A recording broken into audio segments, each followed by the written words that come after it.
Hello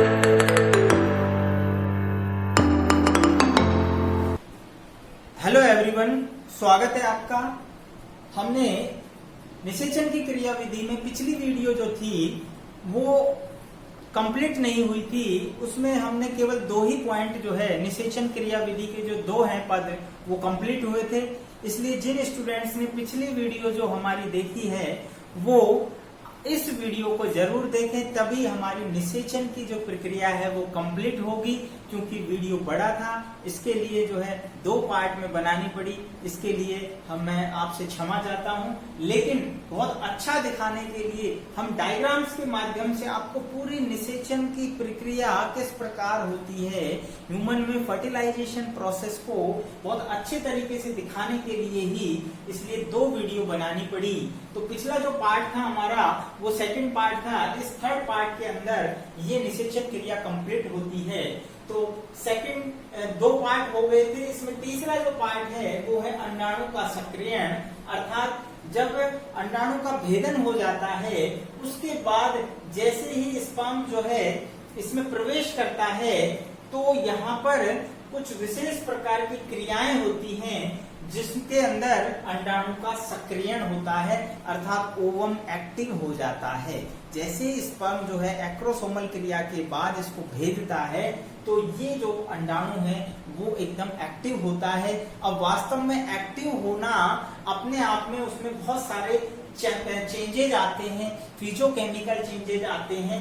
तो वो कौन कौन से चेंजेज आते हैं अंडाणु का सक्रियण होने में, उसमें आप देखेंगे यहाँ पर हमने 3 अलग अलग चेंजेज दिखाए हैं। 3 प्रक्रियाएं होती हैं अंडाणु सक्रियण में, जिसे ब्लू जो है हमने यहाँ मार्कर से दिखाया है। नंबर 1 निषेचन शंकु का निर्माण, नंबर 2 निषेचन झिल्ली का निर्माण, नंबर 3 उपापचयी सक्रियण अर्थात मेटाबॉलिक एक्टिवेशन। तो निषेचन शंकु निर्माण में क्या होता है, यहाँ हम देख रहे हैं कि शुक्राणु संपर्क स्थल पर, तो जैसे ही शुक्राणु यहाँ पर अंडाणु के झिल्ली के और यहाँ पर भेदते हुए अंदर आता है, भाई कोरोना रेडिएटर जोना पेलुसुडा को तोड़ते हुए एंटर हो गया पिछले स्टेप में।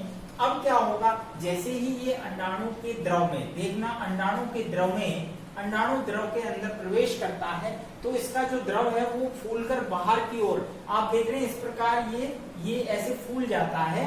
और इस फूले हुए भाग को क्या कहते हैं, दैट इज ये कहलाता है शंकुनुमा रचना। ये कहलाता है आपके निषेचन शंकु अर्थात फर्टिलाइजेशन कोन। तो यहाँ आप देख रहे हैं ये निषेचन शंकु होता है और ये निषेचन शंकु जो है वो आगे की तरफ इस प्रकार फूला हुआ है जिसे हम ग्राही शंकु भी कहते हैं। ये कूट पाद नुमा प्रवर्ध होता है और ये जो प्रवर्ध है वो स्पर्म्स को एक प्रकार से निगल लेता है, एंगल्फ कर लेता है। जिस प्रकार अमीबा जो है अपने कूट पादों से किसी भी बाह्य जो फूड है उसको अंदर की ओर एंगल्फ कर लेता है, ठीक उसी प्रकार यहाँ पर जो है स्पर्म्स को ये जो अंडाणु का जो शंकु है वो इसको क्या कर लेता है, निगल लेता है। इसके बाद क्या होता है, इसके बाद होता है निषेचन झिल्ली का निर्माण अर्थात फर्टिलाइजेशन मेम्ब्रेन का यहाँ पर फॉर्मेशन होता है। ये कैसे होता है, इसको हम कॉर्टिकल रिएक्शन के रूप में भी जानते हैं। कॉर्टिकल रिएक्शन वास्तव में क्या होती है, वास्तव में हम देखें कि अंडे की जो प्लाज्मा झिल्ली है उसके नीचे कुछ विशेष प्रकार की कॉर्टिकल कणिकाएं बनती हैं, कॉर्टिकल ग्रेन्यूल्स बनती हैं। और ये कॉर्टिकल जो कणिकाएं हैं वास्तव में ये फिजियोकेमिकल चेंजेस द्वारा बनती हैं। और ये जो यहाँ पर आप देख रहे हैं ये झिल्ली के नीचे की तरफ ये कॉर्टिकल कणिकाएं पूरे में होती है, इस प्रकार हमने पूरे में नहीं दिखाया है। तो यहाँ आप देख रहे हैं गोल गोल ये कॉर्टिकल कणिकाएं हैं। ये कणिकाएं जो हैं विटेलाइन मेम्ब्रेन जो होती है यानी पीतल झिल्ली जो होती है उसके द्वारा उसके साथ मिलकर उसके साथ जुड़कर निषेचन मेम्ब्रेन अर्थात फर्टिलाइजेशन मेम्ब्रेन बनाती है। और जब एक बार निषेचन झिल्ली बन जाती है, निषेचन झिल्ली कब बनेगी, जैसे ही न्यूक्लियस जो स्पर्म्स का न्यूक्लियस अंदर प्रवेश करता है तो ये फर्टिलाइजेशन मेम्ब्रेन उसको बाहर की तरफ डेवलप कर देती है, यानी कवर कर देती है। और इसका महत्व ये होता है कि ये बहुशुक्राणुता को रोकती है, अर्थात पॉली एम्ब्रियोनी को रोकती है, अर्थात एक से ज्यादा स्पर्म्स अंडाणु में एंट्री नहीं करेंगे इस निषेचन झिल्ली के बनने के बाद। तो मानव के अंदर पॉली एम्ब्रियोनी नहीं होती है, केवल मोनोस्पर्मी होती है, अर्थात एक ही स्पर्म्स एंट्री करता है। इसके बाद हम बात करते हैं उपापचयी सक्रियण, यानी अब जो है यानी एंटर हो गया है स्पर्म पूरी तरह अंडाणु के अंदर, उसका न्यूक्लियस अंदर आ गया है। तो अब यहाँ अंडाणु के अंदर जो सक्रियण होगा, वास्तव में इसमें जो उपापचयी क्रियाएं हैं वो तेज हो जाती है, मेटाबॉलिक एक्टिविटीज बढ़ जाती हैं।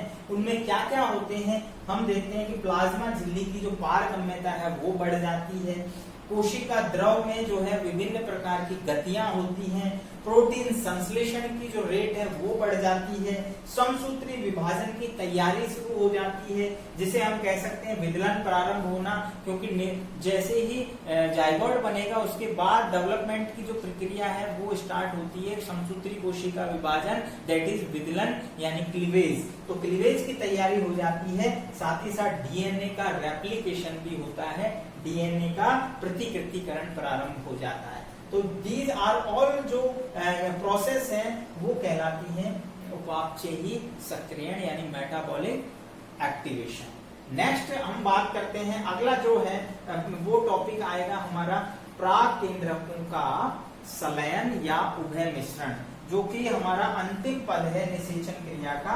यानी प्राक केंद्रक यानी प्रोन्यूक्लियाई जो है वो अब आपस में फ्यूज होंगे और इस प्रोसेस को ही हम उभय मिश्रण यानी दो अलग अलग प्रो केंद्रकों का मिश्रण उभय मिश्रण एम्फीमिक्सिस कहलाता है।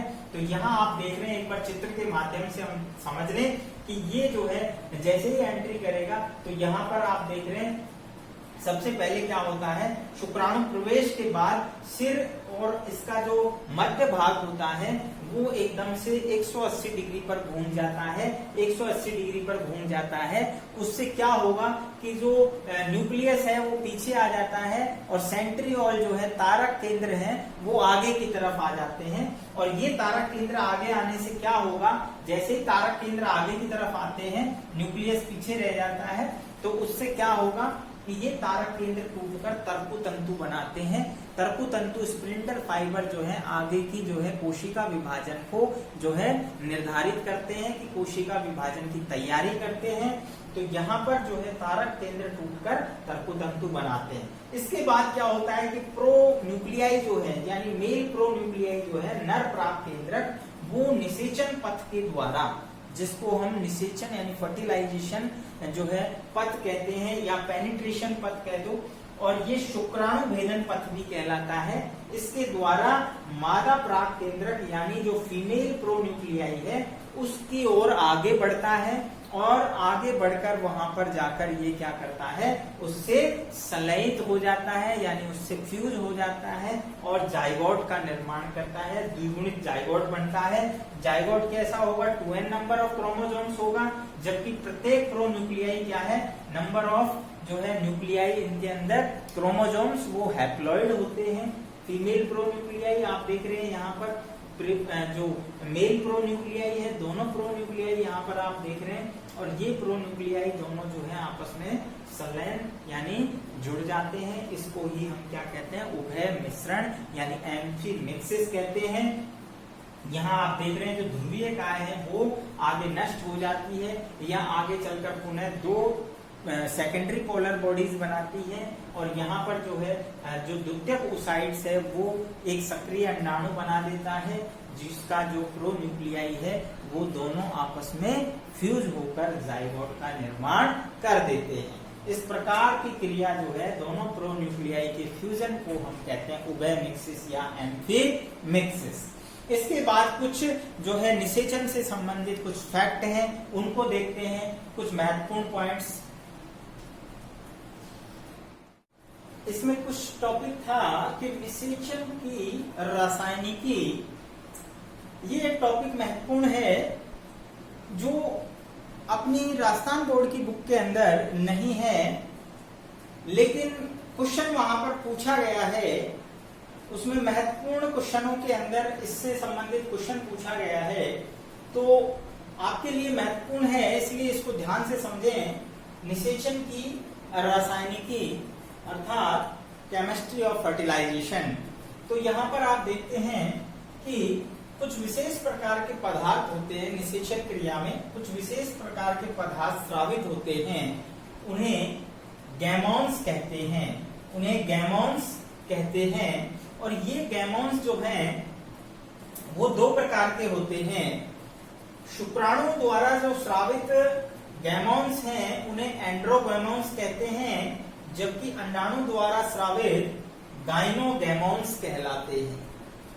एंड्रोगैमॉन्स जो हैं वो दो प्रकार के होते हैं, एंड्रोगैमॉन्स फर्स्ट और एंड्रोगैमॉन्स सेकंड। एंड्रोगैमॉन्स फर्स्ट जो हैं वो शुक्राणु की चलन क्रिया को नियंत्रित करते हैं, शुक्राणु के चलन की जो प्रोसेस है उसको नियंत्रित करते हैं, जबकि एंड्रोगैमॉन्स सेकंड जो हैं वो अंडे की दीवार को गलाने का काम करते हैं, राइट। इसी प्रकार अंडाणु के द्वारा स्रावित गाइनोगैमॉन्स, अंडे के द्वारा स्रावित जो पदार्थ हैं रासायनिक पदार्थ, वो गाइनोगैमॉन्स कहलाते हैं।